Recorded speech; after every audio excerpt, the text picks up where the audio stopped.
Welcome back to another reading and correcting of A Familiar Death. With me, Kindar, the Tiger Writes, and Ty, the Tiger Supervisor. If you want to listen to these live, it's every Tuesday morning, 8 a.m. Eastern Time on Twitch. Today we're doing Chapter 10. The ram looked at the bear's body while Marlot contacted Jexka. Once the frog's red face appeared, he transferred the call to the computer in the examination room. It had a large screen and its own camera. Marlot had also set up a mobile camera with it so Jexka could be shown what he needed to see. "Good morning," Jexka said, looking around. "I'm Jexka Ruffskin, Marlot and Trembor's medical examiner." It took a moment for the ram to reply. He seemed to have trouble getting his mouth to work as he looked at the screen. He shook himself. "Sorry. I've never seen someone like you. I'm Rayon Roundpoint." "It's all right. There are a few of us this far north. Now, as I'm sure Marlot explained to you, I can't leave the city to assist them, so I need you to be my hands." Marlot tuned out the conversation and sat on a nearby chair in case he was needed. He brought up a technical manual and his pad to read in the meantime. Trembor had elected to stay outside. He'd said that after his own stay in the hospital to get his arm fixed up, he didn't feel like watching this. "I can't do that!" Orion exclaimed. Marlot had read a dozen pages. He looked up. The ram had an electric razor in hand, and was staring at the screen. "Of course you can," Jessica replied. "You've operated before. This is the same thing, except your patient isn't alive anymore." "No, it isn't," the ram said, "and I don't understand why you need me to do that. He died of a blow to the head. The fractured skull makes that perfectly clear."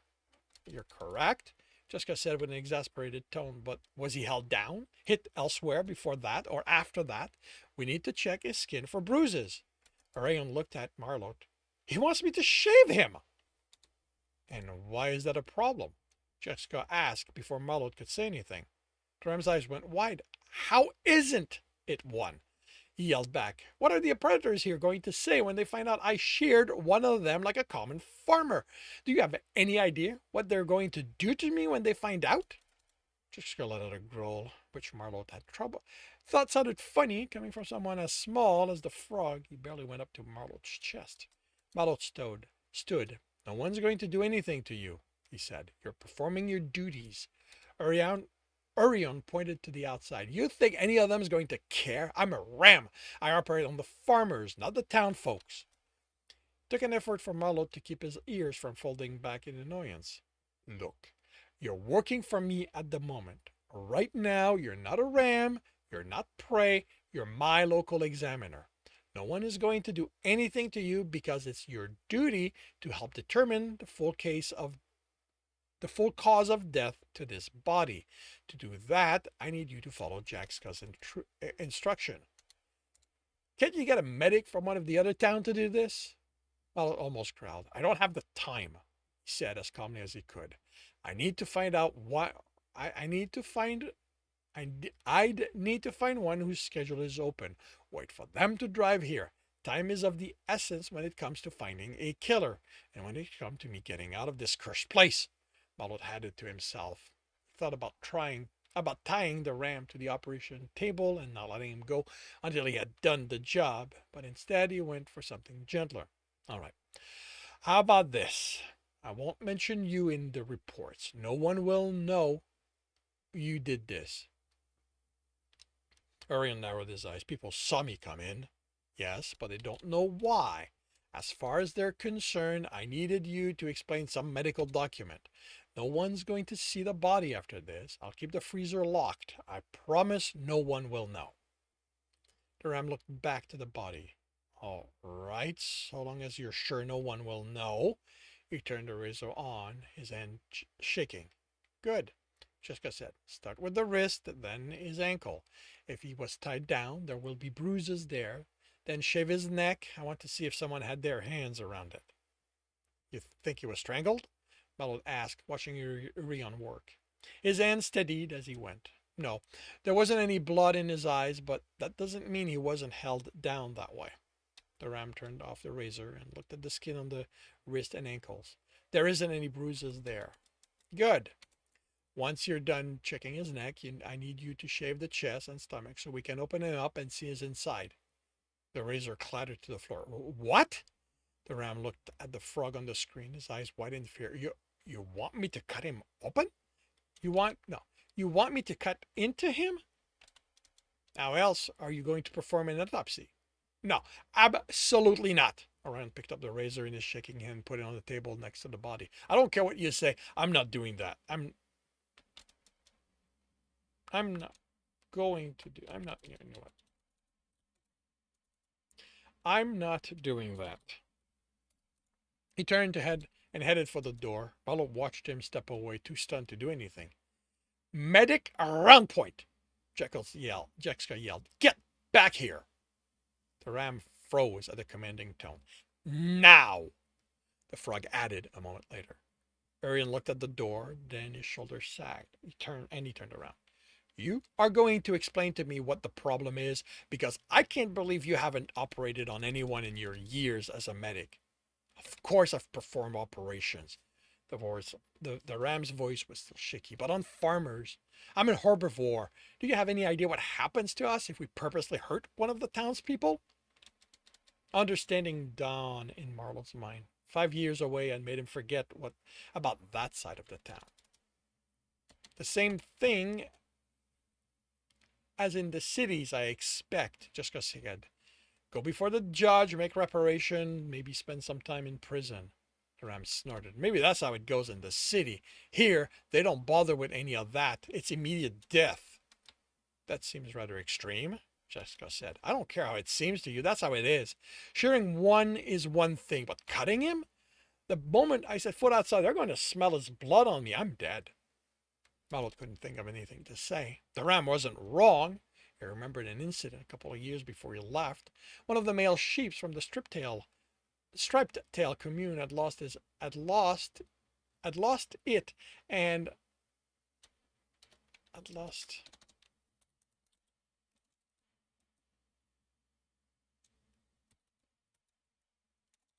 no,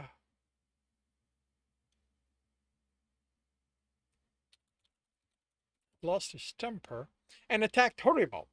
He'd had a broken arm and leg as a result, but her brothers and cousins had killed the sheep right there. Marlot didn't remember why the attack had occurred, but it hadn't mattered. With a visible effort, Jessica calmed himself. Arian, the body on the table isn't anyone. Not anymore. It isn't a predator, it's just a body. You're not going to hurt it. Someone already did that. You're helping us find out who did it. I don't think anyone is going to see it that way, the ram whispered. Arian, Marlot said, I promise, if anyone causes you problem over this, I'll protect you. The ram threw him a hateful glare. Because you're moving back here after this is over? Just so you can protect me? Marlot took a step back under that anger and looked away. Marlot, Jessica said, do you mind leaving us? I think this will go better if it's only me and Medic Roundpoint.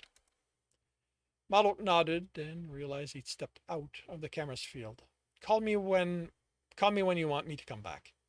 He stepped out of the room. He thought about sitting in the waiting area, which made him smile. Instead, he went outside. The air was warm, had warmed up enough. The crickets were chirping, and the sun was bright. It would get hot today, but only while the sun was there. He looked around at the people walking by. A family of tigers doing some shopping. 2 black bears putting lumbers in a truck. Councilor Joffrin seated before the town hall, one of her grandchildren on her knees. Why had he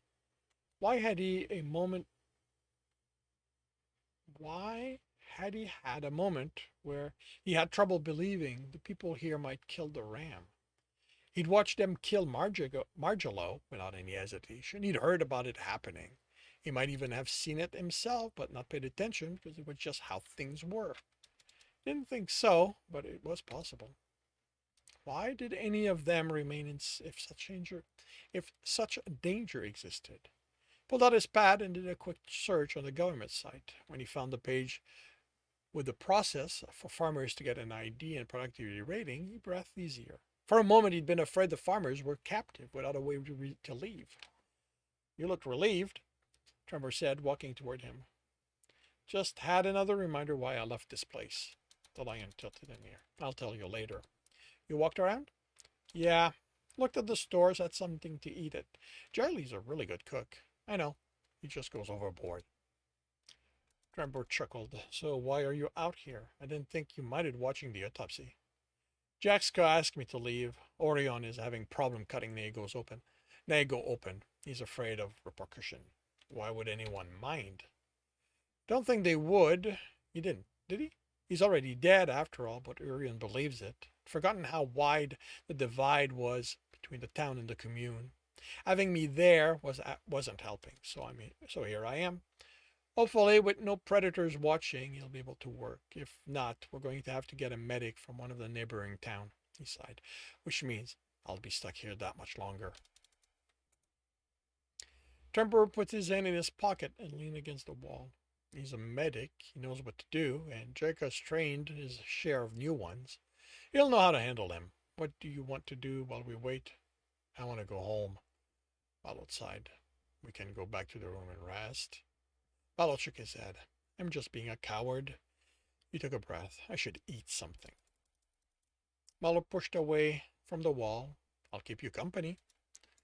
Marlot chuckled. You just want to listen to Jaylee complain about me.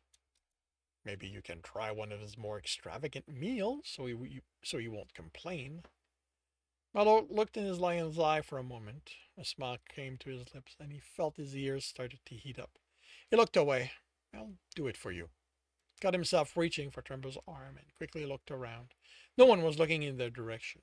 He shoved his hand in his pockets. I hate this place, he grumbled. As he sat in a booth, his pad buzzed. He didn't recognize the caller. Marlot Blackclaw speaking. Mr. Blackclaw, I'm from Affiliated Housing. My name is Rosalind. You put in a request for a family house a month ago. He and Trembor had decided to find a place together a few weeks after the lion's leg had fully healed. Oh, yes, sorry. I'd sort of forgotten about it, he muted his pad. It's the housing company, he told his lion.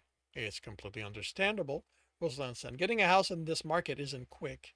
I have one that just became available. It meets most of your requirement for bedroom, the main washroom by the largest.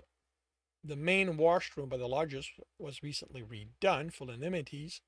The shower was rebuilt just a month ago and has a top-of-the-line dryer in it.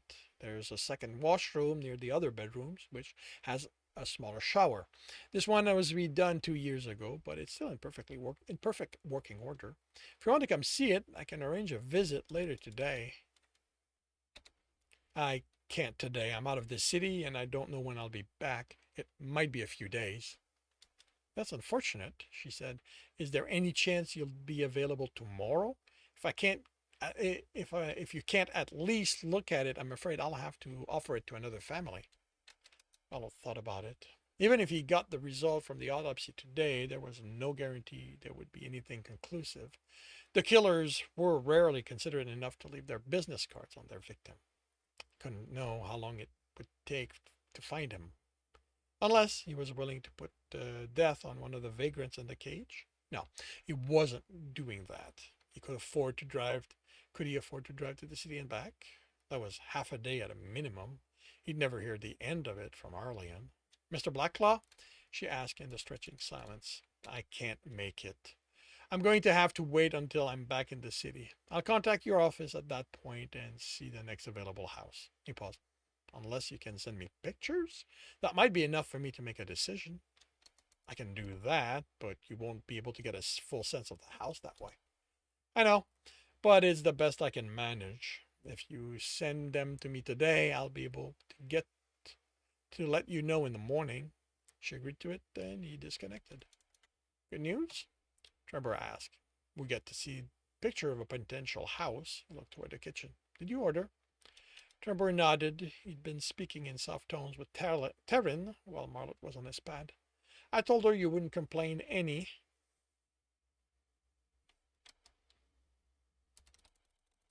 You wouldn't complain whatever Jaylee made for you. I've never complained about Jaylee's meats. It's just Terran came back with a few plates, which he placed before him along with a glass of water and one of blood. This is today's lunch.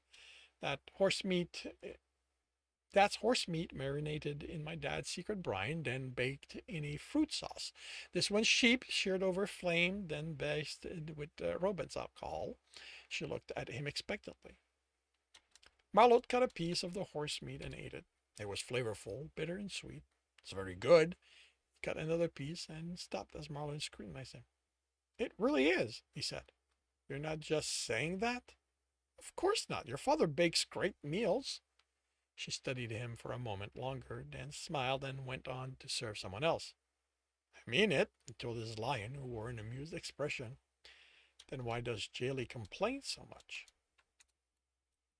Because you know how little time I'm willing to spend on getting food ready. Meat's meat. I don't care about the way it's cut or basted. I can appreciate the skill he puts into this, but I'm not going to wait around for him to prepare it when I'm hungry. It didn't take that long, Trevor observed. Marlowe swallowed and drank some water. It's early. He always prepares a batch before the crowd shows up, but once that's gone, you have to wait as he bakes more. The others appreciate his meals more than I do, so I might as well let him have the time to work on that while I enjoy my meat plain. His lion smiled and watched Marlowe eat for a moment. So, the house? Marlowe looked around. Only half the booths were taken. The one next to them was empty. It has the room. It has the room I want. She didn't give me any details, but I expect that's going to be with the pictures she's going to send. You really want to make a decision based on pictures? Mello shook his head. I'd rather not, but what if it's the perfect house for... I don't want to miss out on it. I don't I don't want to miss out if it is. It's just a house. There will be others. Mello shrugged and ate some more. Senior Trembor was right, but it was going to be their house, the two of them, living together. I have nothing to lose by looking at them, he finally said. Just don't sink your teeth into it without looking it over carefully. I don't care how hungry you are. Always make sure the meat hasn't gone bad first. Marlowe grinned. When have I, when have you ever known me not to do as much research as I can on something? Marlowe cleaned off his plate and gave his compliment to Jaylee, which earned him a suspicious glare from the baker. Then he and Trevor walked around and he showed him the town's academy, a small thing compared to the city's, only two buildings with smaller classes, no larger than a dozen cubs at a time. His lion shook his head in amazement, and Marlot understood his reaction. The city's academy had so many students, each class could have 100 of them at a time. His pad buzzed with a message from Jessica, letting them know they could come back. When they entered the room, it was empty. Medic Roundpoint is taking a shower, Jessica said from the screen. Even with gloves and coveralls, he felt he had to wash any evidence of what happened here off his body. The body had been sewn up. They put it back in the drawer and slid it away to freeze it. Oof. What? The body had been sewn up. They put it back in the drawer and slid it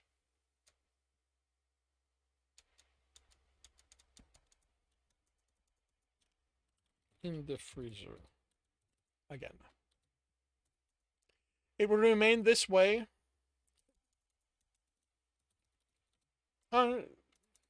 there until the killer was found or they needed to examine it again. The cause of death is straightforward, the frog said once they looked at him. Trauma to the cranium from a straight length with an edge, although it wasn't sharp. Something medic around point examination revealed is that Nago was in a fight a short time before his death, possibly just before he died. He has bruises on his chest and arms, as well as dried blood and flesh under his claws. Those are in the sample vial on the counter, as well as some of the bear's blood. I'll run them once received, and I should be able to get you his attacker's DNA profile. The coyote in the cage was hurt, Tremor said. Maybe he lied about how it happened? Marlowe shook his head. Benerick would have known if that was the case. The protector who brought him in would have filed a report, and Naria would have told us about it. He paused and sighed. At least that should have been done. We'll have to check if there's a report. The door to the washroom opened and the ram exited, dressed but his wool still wet. I need to get out of here. He glanced around nervously. Trembor spoke before Marlot could. I'll drive you back. Marlot had been about to tell the ram to wait until they were done talking with Jessica, but now Trembor's words made him look in the ram's face. His eyes were wide in terror. We'll expedite the samples to you today, he told the frog before disconnecting the call and following the other two outside. And that concludes Chapter 10 of A Familiar Death.